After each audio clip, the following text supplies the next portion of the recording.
안녕하세요.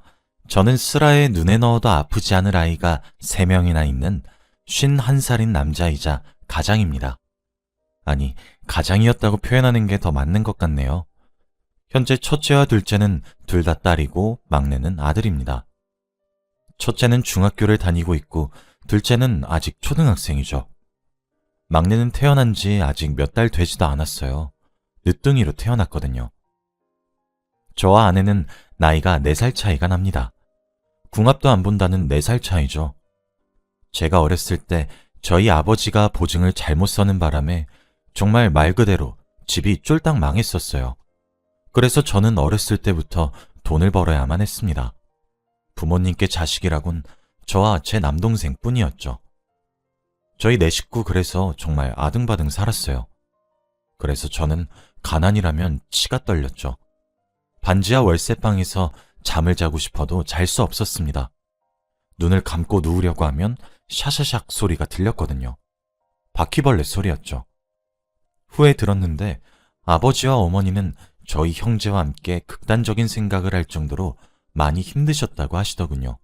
그런 처절한 마음과 주저앉은 현실이 만든 힘듦이 하늘에 닿았던 건지 아버지의 일이 점차 풀려가기 시작했고 서서히 저희 집안의 사정도 차차 나아졌습니다. 저는 아버지를 정말 존경하고 있어요.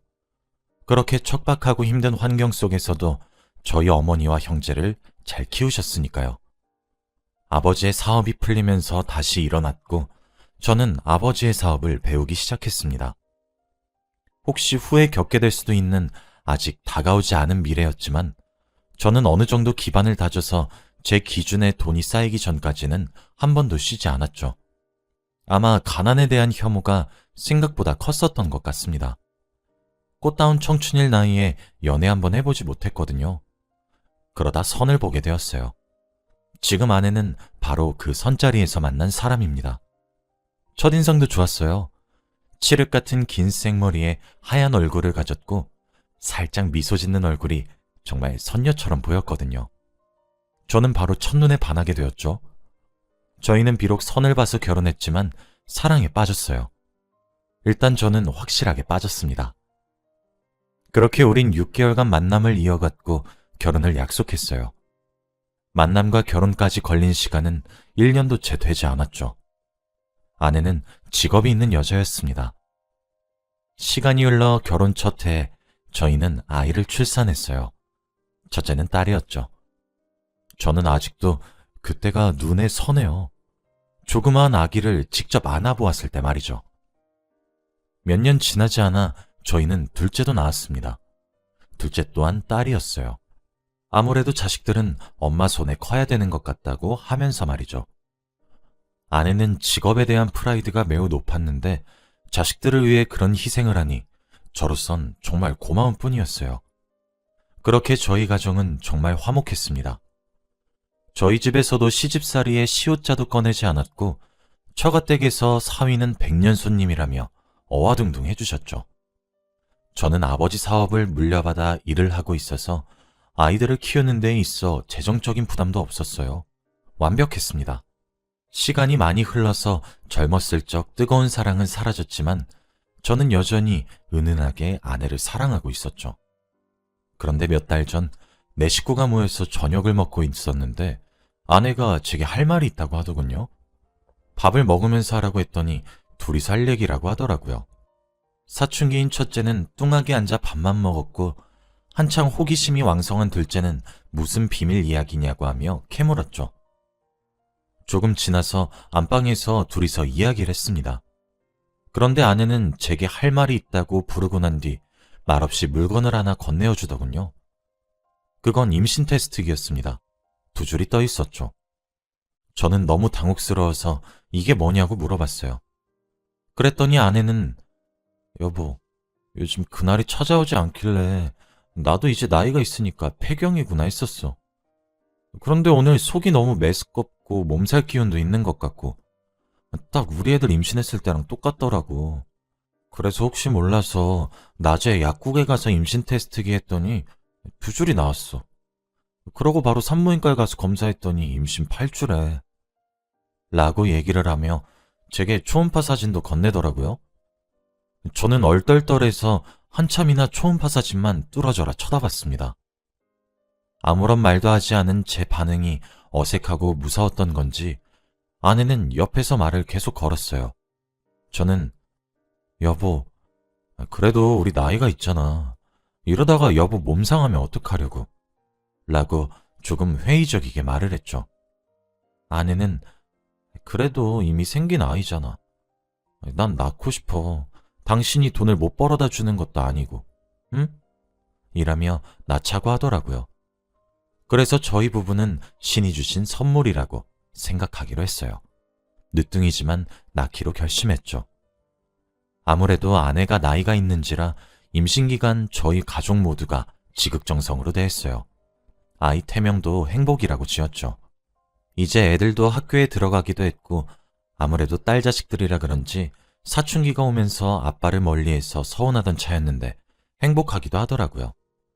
행복이는 아들이었습니다.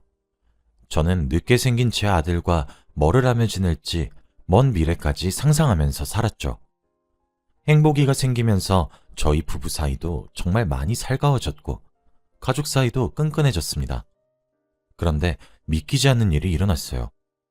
행복이를 출산하는 날 아내는 노산이기도 해서 출산 과정을 정말 고통스러워했습니다. 18시간 진통 끝에 행복이를 낳았거든요. 그런데 아이의 혈액형이 AB형이라고 간호사가 말씀하더군요. 저는 O형이고 아내는 A형입니다. 제가 가방끈이 그리 길진 않지만 저와 아내 사이에 나올 수 있는 혈액형은 A형과 O형뿐이란 걸 알아요. AB형이 나올 수 없다는 사실을 말이죠. 정말 믿기지가 않았습니다. 2번, 3번 물어봐도 AB형이라고 하더군요. 그러면서 처음 신생아일 때 아이의 혈액형은 산모의 DNA가 섞여 있어서 그리 정확한 편은 아니라고 추후에 따로 검사를 받아보는 게 더 정확할 것 같다고 하시더군요. 하지만 잔잔한 호수 속에 던져진 돌은 커다란 파문을 일으켰습니다. 제게 불신의 싹을 심어주었죠. 저는 나중에 검사를 받을 수 있는 시기까지 기다릴 수 없었어요. 아닐 것이라고 아내를 정말 믿었지만 그래도 제 두 눈으로 확인하고 싶었죠. 그래서 아내 몰래 행복이와 저의 친자 검사를 의뢰했습니다. 결과는 불일치로 나왔더군요. 그래도 믿기지가 않아서 아내와 행복이의 친자 검사를 의뢰했죠. 차라리 아이가 바뀌었다고 믿고 싶었거든요. 그런데 아내와 행복이는 친자 검사가 일치하더군요. 그렇게 저는 절망에 빠졌습니다. 마음 같아선 아내에게 소리를 지르고 화를 내고 싶었어요. 하지만 어떻게 며칠 전에 노산으로 아이를 힘겹게 낳은 아내에게 그럴 수 있었겠습니까? 아내는 제가 뒤에서 이런 검사를 한 것은 꿈에도 모르는지 행복이와 제가 어디가 어떻게 닮았는지 제잘제잘 떠들어대더군요. 그래서 그냥 이 사실을 제 가슴에 묻기로 결심했습니다. 이미 낳아버린 아이이고 저와 아내 사이에는 첫째 딸과 둘째 딸이 있었으니까요. 마음 같아서는 저도 용서하고 싶지 않았지만 아이들을 위해 덮고 넘어가려고 했어요. 비록 행복이가 제 혈통으로 생긴 아이는 아니었지만 아내가 임신한 동안에 아내뿐만 아니라 저도 행복이를 제 자식이라 여겼으니까요. 아내가 몸을 추스리고 난 후 그 부부는 정리하고자 마음먹었습니다. 그리고 이왕 이렇게 마음을 먹은 이상 저와 아내 사이에 자식이 없어야 된다고 생각했어요.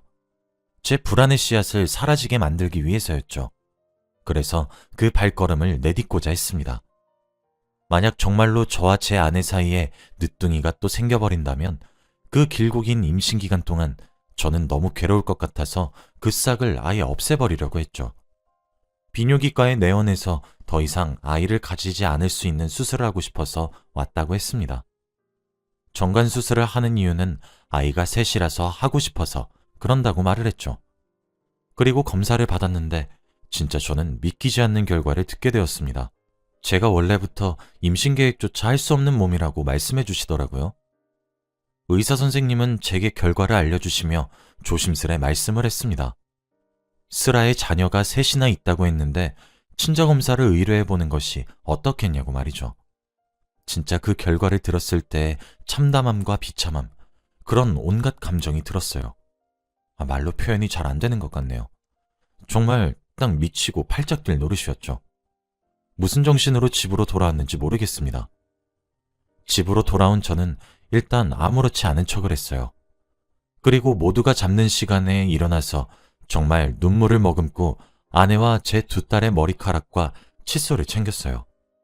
다음날 제 머리카락과 칫솔과 함께 친자검사를 의뢰했습니다. 당연히 결과는 제 자식들이 아니라고 나왔죠. 아내와는 일치했고 저와는 불일치했거든요. 아마 첫째와 둘째 둘 다 A형이라 제가 그 긴 세월 동안 모르고 지낼 수 있었나 봅니다. 사람이 너무 커다란 분노를 마주하게 되면 오히려 냉정해진다더니 제가 딱 그랬어요. 반백년을 넘게 살았어도 이런 일은 어떻게 헤쳐나가야 할지 감이 잡히지도 않더라고요. 저는 회사에 하루 휴가를 냈습니다. 두 딸은 낮에 학교를 갔고 늦둥이인 행복이는 아내가 노산으로 힘들어했기에 고용한 도우미에게 맡기고 작은 방에 잠시 들어가 있어 달라고 했어요. 안방에는 아내와 저만 남았죠. 아내는 여보, 갑자기 무슨 일이야? 하며 의아스럽게 저를 쳐다보더군요. 저는 당신 나한테 할 말 없어? 라고 물었습니다. 아내는 갑자기 무슨 소리냐며 영문을 모르겠다는 표정으로 저를 올려다보더군요. 저는 당신 나한테 숨기고 있는 거 없냐고 라고 차분하게 물었죠. 사실 저는 그때도 이미 늦었지만 아내가 제게 진실을 이야기하고 제게 진심을 다해 미안하다고 빌며 용서를 구했다면 용서했을 것 같아요.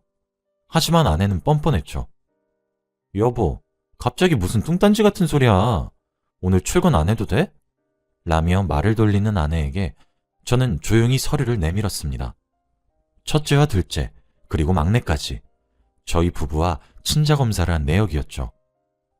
아내는 제가 내민 서류에 처음엔 의아하다는 듯 받아들고 읽기 시작하더니 점차 사색이 되어갔어요. 얼굴색이 점차 창백해지더라고요. 당신 어떻게 나한테 이렇게 끝까지 뻔뻔하게 나와? 내가 그래도 정말 당신 입으로 듣고 싶었어. 근데 어쩜 다른 사람도 아니고 당신이 나한테 이래? 라고 물었더니 아내는 아직 회복도 되지 않은 몸으로 일어나 침대에서 무릎을 꿇더군요. 무슨 말을 듣지도 않았던 상태였지만 무릎을 꿇고 있는 하얗게 질린 안색의 아내를 보고 저는 그제서야 실감했습니다. 아, 지금 나한테 벌어진 이 말도 안 되는 상황이 진실이구나 싶더라고요. 그제서야 말이죠.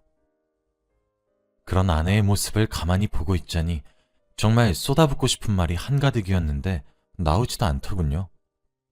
저는 그저 당신 입으로 말해. 지금 이게 다 무슨 상황인지. 만약 지금 내뱉는 말도 나중에 내가 알아봤을 때 거짓이 포함되어 있으면 당신 각오해야 할 거야. 지금 정말 당신 때려 죽여도 내가 받은 상처랑 지금 느끼고 있는 감정 안 풀려. 당신 입으로 진실만 말해. 당신이 거짓말을 해도 상관은 없어. 난 일단 그 사실을 믿을 거고 나중에 거짓이란 게 들키면 감당할 사람은 당신일 테니까. 어디 한번 설명해봐. 라고 차분히 말할 뿐이었죠. 그렇게 저는 그날 아내에게 모든 진실을 듣게 되었습니다. 정말 기가 막혔죠. 사실 그때 느낀 감정은 표현을 할 수 없을 정도입니다. 아내는 끄끄 울면서 털어놓았어요. 사실 당신이랑 선을 보기 전에 나 원래 사랑하는 사람이 있었어. 근데 그 사람이 직업이 변변찮았어. 막노동하는 사람이었거든. 당연히 우리 집에선 그 사람하고 결혼하는 거 반대했지.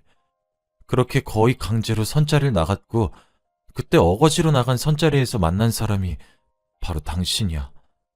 당신은 괜찮은 사람이었어. 돈도 잘 벌었고 착하고 다정했으니까. 집에서는 그 사람과 정리하고 당장 당신이랑 결혼을 하라고 종용하기 시작했었어. 그래도 난 흔들리지 않아야 되겠다고 생각했지. 근데 그때 내가 임신을 하게 된 거야. 나는 내 아이가 부족하더라도 사랑만 받고 자라길 바랬어. 그래서 당시 그 남자에게 임신했다고 털어놨었지. 그런데 도망가 버렸어. 남겨진 나에게 당신 말고는 선택지가 없었고 이미 내 뱃속에 자리 잡고 있는 새 생명을 지운다는 생각은 하지도 못했지. 이왕 이렇게 된 거 평생 당신에게 죄인이라고 생각하고 살더라도 내 뱃속에 있는 아이는 풍족한 환경에서 태어나 다정한 당신에게 사랑받고 자라길 바랬어. 그래서 당신이랑 사랑을 나누고 난 뒤 결혼을 했어. 그리고 평화를 얻고 난 나름대로의 행복을 찾았어. 나도 당신에게 최선을 다해야겠다고 다짐했었고, 무엇보다 아이를 예뻐하는 당신이 너무 좋아졌었거든. 그런데 몇 년 뒤에 그 사람이 날 찾아왔더라고. 어떻게 알고 찾아온진 모르겠어. 근데 갑자기 아이를 보고 싶다고 하면서 첫째를 보여달라고 하더라고.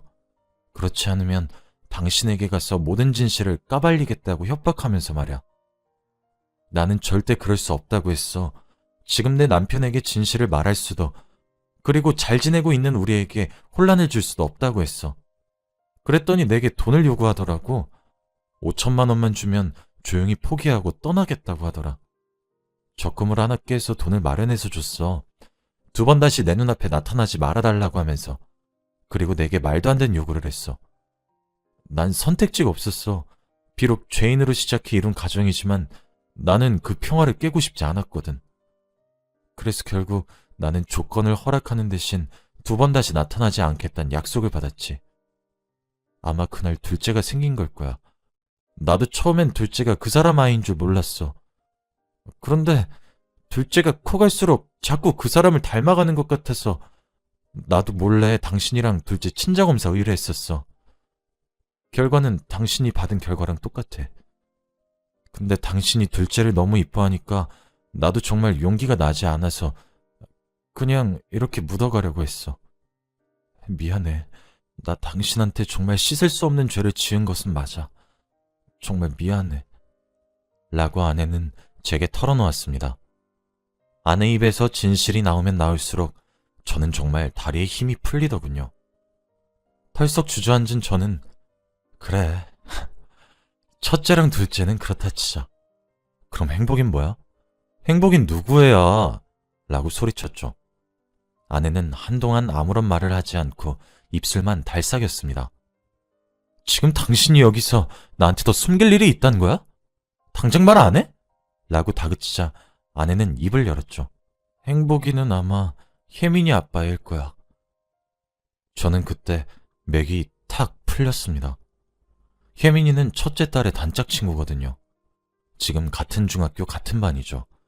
초등학교 때부터 꼭 붙어 다녔던 아이입니다. 아내는 나도 정말 그러려고 했던 건 아니야. 당신도 알다시피 혜민이 아빠 부인이랑 사별하고 혼자 키우잖아. 첫째 학부모 회의할 때나 뜨문뜨문 보다가 한번 만나서 밥을 같이 먹은 적이 있었거든? 근데 너무 다정하더라고. 사실 당신이랑 15년 가까이 결혼 생활하면서 우리 점점 소원해져 갔잖아. 그래서 정말 잠깐 느끼는 봄바람이라고 생각했어. 근데 미안해. 라고 하더군요. 저는 결국 끝까지 붙잡고 있던 이성의 끈을 놓아버렸습니다. 당신 미쳤어? 정신이 어떻게 된 거 아니야? 아니면 남자의 눈이 멀었어? 어떻게 하나도 아니고 셋을 속여? 어떻게 날 이렇게 기만하냔 말이야. 만약 이번에 낳은 애도 혈액형이 A형이었으면 날 평생 속일 작정이었단 거잖아. 그리고 당신은 우리 사이가 옛날처럼 불타는 사랑이 아니라서 그저 우리 관계가 소원해져서 불륜을 저질렀던 게 지금 자랑이야? 그게 말이나 된다고 생각하냐고. 어쩜 그딴 걸 이유라고 갖다 붙이는 거야? 라고 소리를 질렀습니다. 아내는 제가 쌍욕을 하고 소리를 질러도 무릎을 꿇고 눈물을 흘리며 그저 미안하단 말만 앵무새처럼 반복했어요. 사실은 아내가 정말 최근에 낳은 아이 아빠가 혜민이 아빠가 아니라 결혼 전 그 남자의 아이였다고만 했어도 사실 용서했을 겁니다.